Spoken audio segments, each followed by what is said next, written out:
আমাদের একটি ঐতিহাসিক গণঅভ্যুত্থান এবং সেই গণঅভ্যুত্থানের পর ডক্টর মোহাম্মদ ইউনূসকে আমরা যেভাবে পেয়েছি অন্তর্বর্তীকালীন সরকারের প্রধানরূপে। যদি আমাদের গত ২০ বছরের একটা স্বপ্নকে আপনি কল্পনা করেন, সেটা সেই 1/11 এর পর থেকে এ পর্যন্ত, তাহলে দেখবেন যে রাজনীতি নিয়ে আমরা যে স্বপ্ন দেখছিলাম, রাষ্ট্র ক্ষমতা নিয়ে একটা স্বপ্ন দেখছিলাম, সেই স্বপ্নটি আসলে চূড়ান্ত রূপ লাভ করেছে এই ডক্টর ইউনূসের ক্ষমতা গ্রহণের মাধ্যমে। আমরা চেয়েছিলাম যে গতানুগতিক রাজনীতির বাইরে একজন পরিশীলিত ভদ্রলোক রাষ্ট্র ক্ষমতা আসুন, তারপর তার একটি আন্তর্জাতিক গ্রহণযোগ্যতা থাকুক, শিক্ষা দীক্ষায় মান এবং মর্যাদায় তিনি হবেন পৃথিবীর কাছে অনুকরণীয় এবং তার পরিচয়ে আমরা গর্ব অনুভব করব।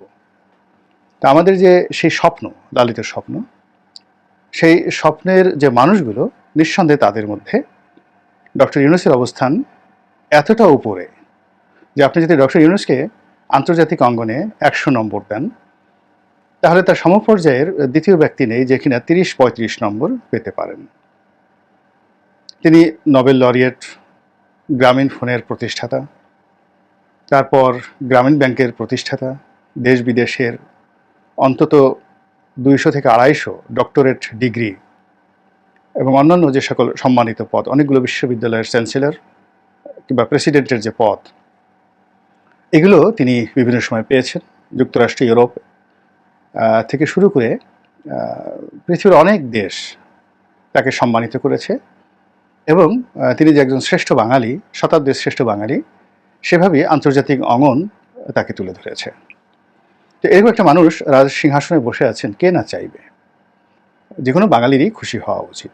তো তিনি সেই বিপ্লবের যে আনন্দ, আমাদের যে বিপ্লবের আনন্দ, সফলতার আনন্দ, সেই অনেক আনন্দকে তিনি বলতে গেলে বহুগুণে বাড়িয়ে দিয়েছেন। ছাত্র এবং জনতা যখন তাকে চাইল প্রধান উপদেষ্টা রূপে এবং তিনি যখন এলেন, সেই যে তার আগমন এবং তার যে ক্ষমতা গ্রহণ আমাদের সেই আনন্দকে বাড়িয়ে দিয়েছে। তাকে নিয়ে অনেক সমালোচনা হচ্ছে, আমি অনেক সমালোচনা তার করেছি এবং আগামী দিনগুলোতেও করব।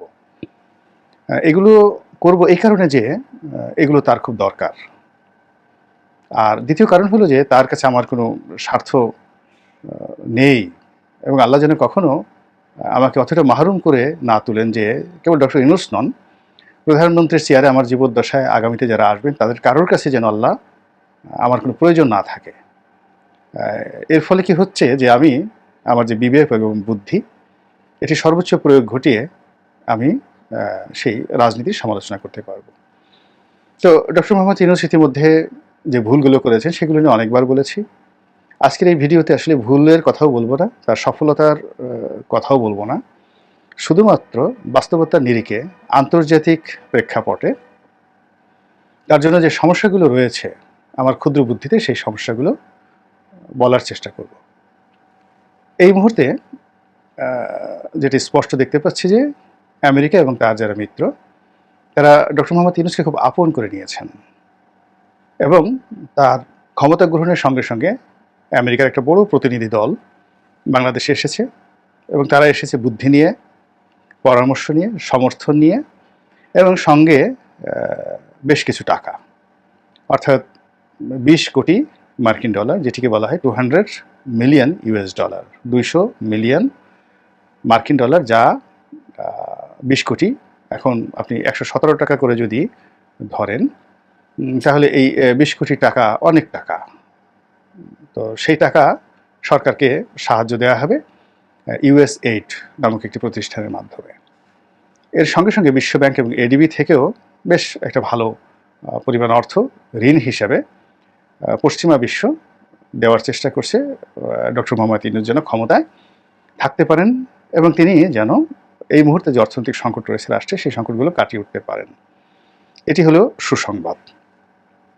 আর এর সঙ্গে সঙ্গে যেটি হচ্ছে সেটি হলো আমাদের দেশে মার্কিন সাম্রাজ্যবাদ এবং মার্কিন নীতি নিয়ে মানুষের মনে নিদারুণ ভীতি আছে, প্রোপাগান্ডা আছে, ভীতি আছে, ভয় আছে, আর পতিত স্বৈরাচার পালিয়ে যাওয়া শেখ হাসিনা তিনি একেবারে সবার শেষে যে রাজনীতির গুটিটি চলে গিয়েছেন, সেটি হলো মার্কিন যুক্তরাষ্ট্র তার কাছে সেন্ট মার্টিন কিনে নিতে চাচ্ছে বা সেন্ট মার্টিন লিজ নিতে চাচ্ছে।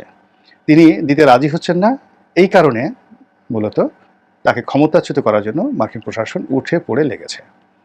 এখন তিনি যখন ক্ষমতায় ছিলেন তখন এটা নিয়ে যতটা না আলোচনা হচ্ছে তার চেয়ে এখন বেশি আলোচনা হচ্ছে যে আমেরিকা কি আসলে সেন্ট মার্টিন আমাদের কাছ থেকে নিয়ে নেবে, কিংবা আমাদের এই যে ভৌগোলিক যে অবস্থানটি সেই অবস্থানটিতে আমেরিকার কর্তৃত্ব স্থাপন করে আমাদের এই দেশটিকে আসলে আমেরিকা কি চীনের মুখোমুখি করে দিয়ে এলো? আমরা কি চীন এবং রাশিয়ার যে কর্তৃত্ব সেই কর্তৃত্বের বাইরে গিয়ে রাজনীতি করতে পারবো? এই বিষয়গুলো প্রশ্নের মধ্যে চলে আসছে। দ্বিতীয় যে বিষয়টি লক্ষ্য করা যাচ্ছে সেটি হলো ডক্টর মোহাম্মদ ইউনূসকে ভারত মেনে নেয়নি এবং সম্ভবত মেনে নেবে না। যতদিন পর্যন্ত তিনি ক্ষমতায় থাকেন সর্বোচ্চ চেষ্টা করা হবে যেন ডক্টর মোহাম্মদ ইউনূস প্রতি পদে পদে ভারতের কর্মকাণ্ড দ্বারা তিনি বাধাগ্রস্ত হন, বিপদগ্রস্ত হন, এবং তিনি বিপদগ্রস্ত হলে আওয়ামী লীগের যে তকদির খুলে যাবে তখন ভারত সেই মুড়ি মোয়া খাওয়ার মতো আনন্দ উল্লাসে মেতে উঠবে। আমেরিকা যেমন একটা শক্তিশালী সাম্রাজ্যবাদী রাষ্ট্র, আমাদের এশিয়ার জন্য ভারতও কিন্তু কম শক্তিশালী রাষ্ট্র নয়। আমরা অনেক ক্ষেত্রে দেখি যে এশিয়ার স্বার্থ যেখানে আছে সেখানে চীনকে মোকাবেলা করার জন্য সাধারণত ভারতের পক্ষে আমেরিকা একটা ব্ল্যাঙ্ক চেক দিয়ে তারপরে কাজ করে। কিন্তু কিছু কিছু ক্ষেত্রে তাদের যে নীতি এটি পরস্পর বিরোধী হয়ে যায়। যেমন ইদানিংকালে আফগানিস্তান নিয়ে আমেরিকার নীতি এবং ভারতের নীতি, পাকিস্তানকে নিয়ে আমেরিকার নীতি এবং ভারতের নীতি পরস্পর বিরোধী।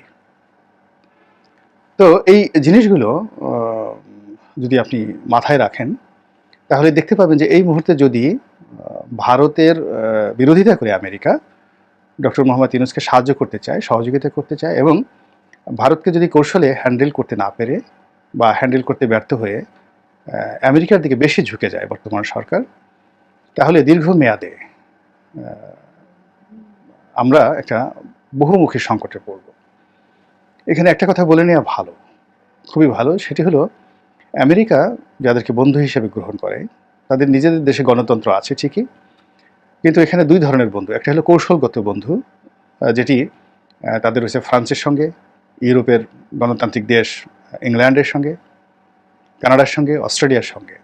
তো কৌশলগত বন্ধুত্ব যাদের সঙ্গে, সেখানে তারা গণতন্ত্র প্রতিষ্ঠার জন্য একত্রে কাজ করে, এমনকি তারা যুদ্ধ বিগ্রহ একত্রে করে, এবং যত লাভ হয় যুদ্ধের ময়দান থেকে গণিমতের মাল হিসেবে গত 100 বছর ধরে তারা এই টাকা পয়সা ভাগাভাগি করে। কিন্তু এর বাইরে তারা যাদের সাথে বন্ধুত্ব করে শুধুমাত্র ট্রেড অ্যান্ড কমার্সের জন্য, ভৌগোলিক গুরুত্ব বিবেচনায়, তো সেই দেশগুলো সবই স্বৈরতান্ত্রিক। সেখানে গণতন্ত্রের ছিটা ফোঁটা থাকে না, এবং গণতন্ত্র সেই দেশে যেন না আসে এই ব্যাপারে মার্কিন যুক্তরাষ্ট্র উল্টো সহযোগিতা করে। যেমন সংযুক্ত আরব আমিরাত, কুয়েত, তারপর সৌদি আরব, এই 3টা রাষ্ট্রের কথাই চিন্তা করেন, যারা তাদের বন্ধু, দীর্ঘদিনের বন্ধু, কৌশলগত বন্ধু নয়, এটা হলো বাণিজ্যিক দিক থেকে আঞ্চলিক স্বার্থের কারণে। তো বাংলাদেশের সঙ্গে যদি আমেরিকার এই মুহূর্তে বন্ধুত্ব হয় সেটি অবশ্যই কৌশলগত কারণে হবে না, সেটি বাণিজ্যিক কারণে হবে এবং অন্যান্য স্বার্থ সংশ্লিষ্ট ভৌগোলিক কারণে হবে। তো তাই যদি হয় তাহলে এখানে গণতন্ত্র যদি থাকে, সেক্ষেত্রে মার্কিন যুক্তরাষ্ট্রের স্বার্থ মোটেই এখানে সংরক্ষিত হবে না। এই কারণে গণতন্ত্র খুব আওয়াজ দেয়। আপনি দেখুন এই মুহূর্তে ঢাকা বিশ্ববিদ্যালয় বা সারা বাংলাদেশে আমরা যতটুকু গণতান্ত্রিক পরিবেশ পাচ্ছি, এটা কিন্তু একেবারে সুদে আসলে গত 15 বছর আমরা যে কষ্ট পেয়েছি সেই সকল কষ্টের বিরুদ্ধে গিয়ে আমরা কিন্তু চিৎকার চেঁচামেচি হই হুল্লোড় করছি, মানি না, মানব না, এটা চাই, ওটা চাই, এটা হবে না, ওটা হবে না, এই সমস্ত নানা কথা কিন্তু আমরা বলছি। আবার আমাদের কথা শুনে অনেকে বলার চেষ্টা করছেন যে এতকাল কোথায় ছিলেন, কিন্তু বাস্তবতা হলো যে গণতন্ত্রের একটা সৌন্দর্য যে এখানে যে যার মতো করে হই হুল্লোড় করবে।